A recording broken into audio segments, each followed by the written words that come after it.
I must protect the sanctity of my experience with CRT in high school.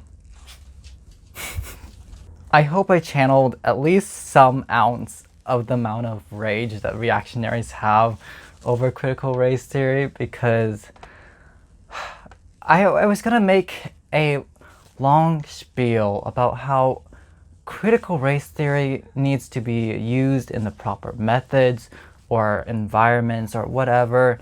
Then I began to realize that why am I trying to defend critical race theory when critical race theory is not a sentient being?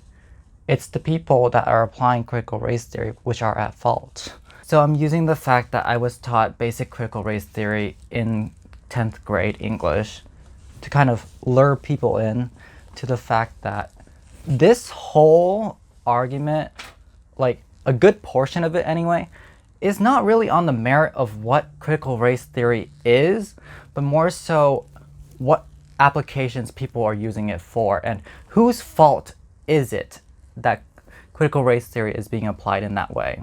Let's begin with the fact that critical race theory is not some kind of rule book. You don't have a laundry list of items to cover when you're, I don't know, attacking systemic racism or analyzing it, to be exact. It might be a way to analyze America's racial history. However, it doesn't say you do squat.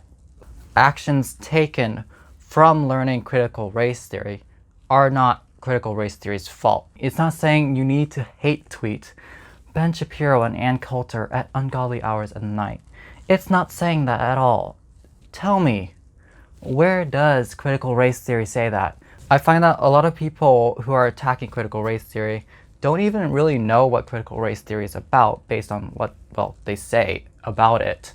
And then it's a shame to get rid of something that is as large and possibly influential as critical race theory just because you see the outer lying problematic issues and then you say that the entire field is essentially toxic trash.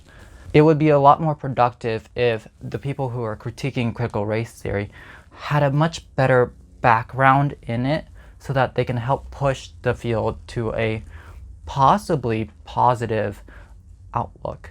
However, that's not the case with the critique for critical race theory. Correct me if I'm wrong, but the two main camps that I see attacking critical race theory will be, well, the right-wing reactionary conservatives, you know, that those kind of people. They believe in some degree, varying degrees anyway, that it's some form of cultural Marxism going to create more racial instability because, while viewing things through racial classes based off of historical precedent is racist.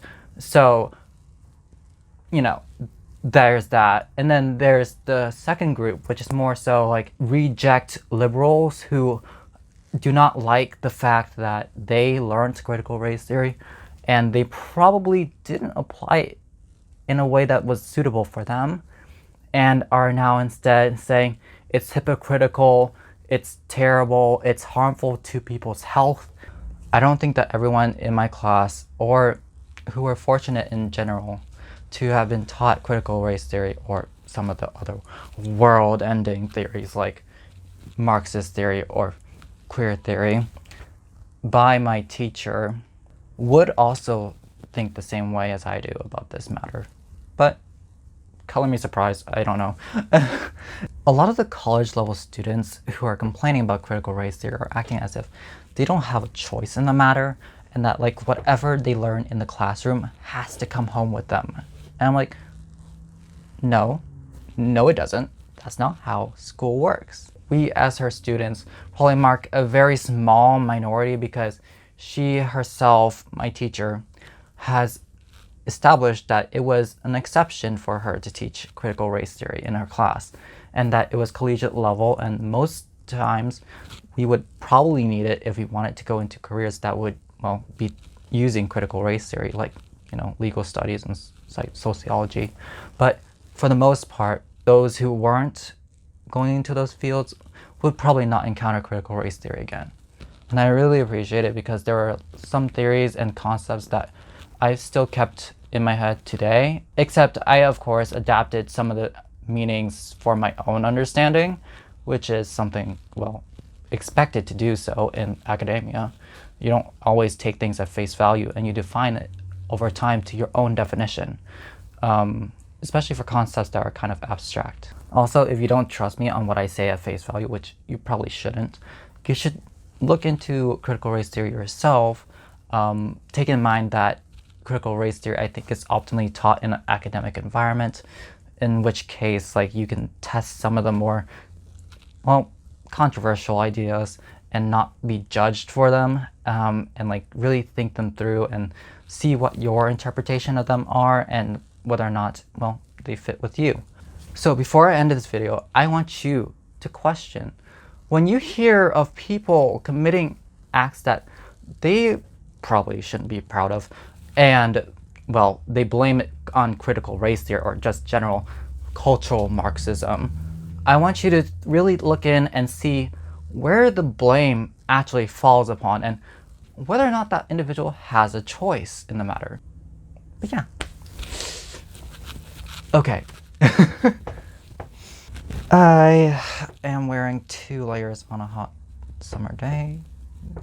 Smart? No. Okay. I hope I don't sound pretentious for making this video, because it's not like I'm saying anything terribly radical.